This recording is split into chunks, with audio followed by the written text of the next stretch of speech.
On January 21st, 2017, thousands of women met up in numerous cities in the U.S. and around the world to protest to advocate policies and legislation for human rights, immigration reform, and especially women's health care and rights.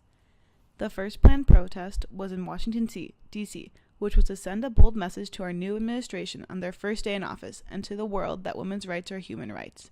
Social media was a big key to getting these marches together, and with word of mouth, it greatly impacted this event and what was to come of it. Irene O'Connor is a 21-year-old student at American University who attended the Women's March in D.C. in January. Irene has a strong connection to fighting for women's health care and other basic rights that are being threatened by legislation due to the fact that she is a woman on birth control for safe sex and other related health issues that it helps with. She is also majoring in political science, making it even more relevant to her.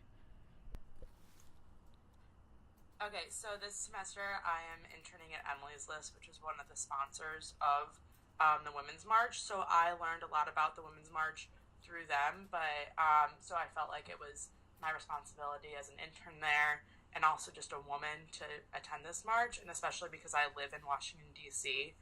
I also felt like as a woman, my rights are affected by this election as well. So I think that I had to go, and I wanted to be a part of the history that I knew it was going to be, and it was the second biggest march in Washington D.C.'s history, so it's definitely one for the books. And as for social media, because there were so many people there, like whenever there's that many people in one spot, it's hard to use your data on your phone. But when it was, like, they were telling us to tweet out links, tweet out hashtags. So, and that way we can get the word out more about it. I know people were Snapchatting.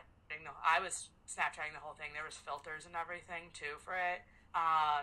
So, like, just to make sure like people really knew what was going on. That's like how they kept us informed. Like, was through social media, because there was way more people there than they ever expected there to be.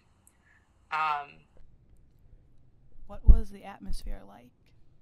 So, the atmosphere there was very positive. I felt like people were really going out of their way to make sure that nothing bad happened at the march, like no fights were starting. Because when you get a huge group of people, like, especially of all ages and all, like, backgrounds, there's bound to be disagreements just in one place. But I felt like people were actively trying to diffuse situations.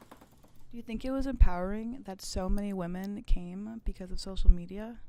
Yeah, I think that it was definitely empowering, especially like so many people around me came from so many different cities, like around the whole country. Like my sister was there she came from Chicago, and like I traveled 20 minutes from my house in DC, and so it felt like really, and I felt like that was a long commute to me to go 20 minutes, so I can't even imagine these people who were taking buses from like across the country just to attend like this one march. So that was definitely empowering to me, being like seeing how passionate people were. And there was also people of all ages. Like there were super old people there, like people in like wheelchairs, people with canes, and like I'm like you go. Like I don't know if I would be able to bring myself out of the house if I was really sick or like couldn't walk that well.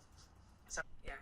What's the last message you want to give out to the people that weren't able to attend the Women's March in D.C.? Well, it was just a really empowering experience, and I felt like I was a part of history, and I think that it's something that won't ever happen in this magnitude ever again, because it was like a perfect storm of people being angry about the election and the inauguration, ready to fight. And I think like this is just like the start of it all, and things are going to continue from here for women to keep being empowered. But like this just felt very special to me.